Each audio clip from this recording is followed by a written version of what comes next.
पारधी आवाज news network, पारधी समाजाच्या न्यायासाठी बुलंद आवाज। 15 वर्षे 1 महिना आणि 23 दिवसांच्या प्रदीर्घ न्यायालयीन लढ्यानंतर अखेर पीडित कुटुंबाला न्याय मिळाला आहे। 2011 मधील कोठडीतील मृत्यू प्रकरणात वाशिम जिल्हा सत्र न्यायालयाने ऐतिहासिक निर्णय देत रिसोड पोलीस ठाण्यातील तत्कालीन ठाणेदारांसह 9 पोलिसांना जन्मठेपेची शिक्षा सुनावली आहे। जिल्हा सत्र न्यायाधीश जयसिंग झपाटे यांनी दिलेल्या या निकालाने संपूर्ण पोलीस दलात खळबळ उडाली आहे। मिळालेल्या माहितीनुसार 9 मे 2011 रोजी रिसोड पोलीस ठाण्याचे तत्कालीन ठाणेदार महादेव माणिक धांडे यांच्यासह पोलीस पथकाने हिंगोली जिल्ह्यातील सेनगाव तालुक्यातील वाढोणा येथील पारधी वस्तीवर धाड टाकली होती। या कारवाई दरम्यान बेगा पवार या तरुणाला चोरीच्या गुन्ह्यात संशयित म्हणून ताब्यात घेण्यात आले। गुन्ह्याची कबुली मिळवण्यासाठी पोलिसांनी त्याला अमानुष मारहाण केल्याचा आरोप होता। या मारहाणीतच 10 मे 2011 रोजी बेगा पवार यांचा मृत्यू झाला। आज जो 9 पुलिसकर्मियों को शिक्षा सुनाई गई है, क्या प्रकरण है और किस तरह से देखते हैं? ये 2011 का प्रकरण है। 9/5/2011 को रात में देरी से 9 पुलिस कर्मचारी जो है रिसोड पुलिस स्टेशन के, उन्होंने बेगा नैनू पवार और राजू शेषराव पवार, इन दोनों को उठा के पुलिस स्टेशन में ले गए और वहाँ पे उनको बहुत अत्याचार हुआ उन पे। उसमें बेगा नैनू पवार को कुल 43 जो है वो इंजरीज हुई थी और उसमें उसकी डेथ हो गई थी।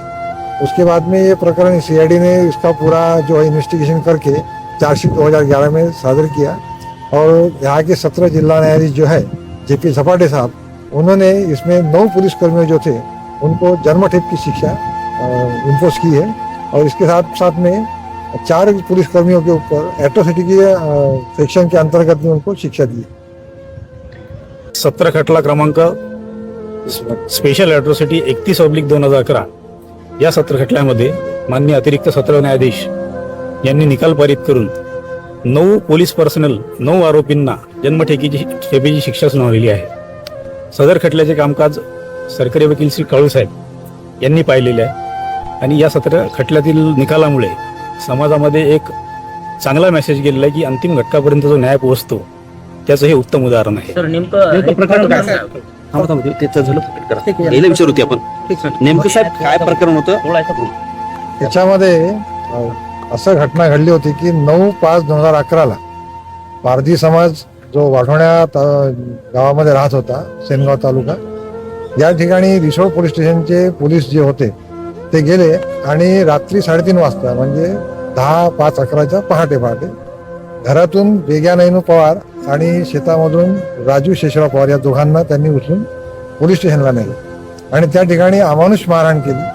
त्या मारहाणीमध्ये बेगा नैनू पवार जो होता त्याला एकूण 43 जखमा झाल्या आणि त्यामध्ये तो मरण पावला। आणि या घटनेचा जो तपास आहे सुरुवातीला 174 कलम अंतर्गत अकस्मात घटना म्हणून केला गेला आणि नंतर हा तपास सीआयडी कडे वर्ग करण्यात आला।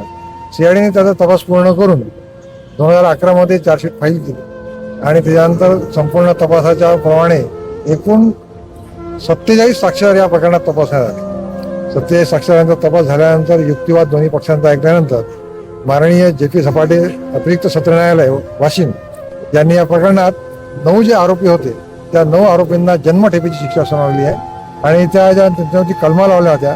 त्या कलमात 341, 342, 331, 302, 201, रेड विथ 34 याप्रमाणे आणि याशिवाय स्पेशल अॅट्रॉसिटी, कारण पारधी समाजाचा तो मृतक बेगा नैनू पवार जो होता तो पारधी समाजाचा होता आणि आरोपी क्रमांक 1, 3, 7 आणि 9 यांच्या विरुद्ध अॅट्रॉसिटीच्या ज्या 318, 322 आणि 327 या कलमाअंतर्गत त्यांना शिक्षा देण्यात आलेली आहे।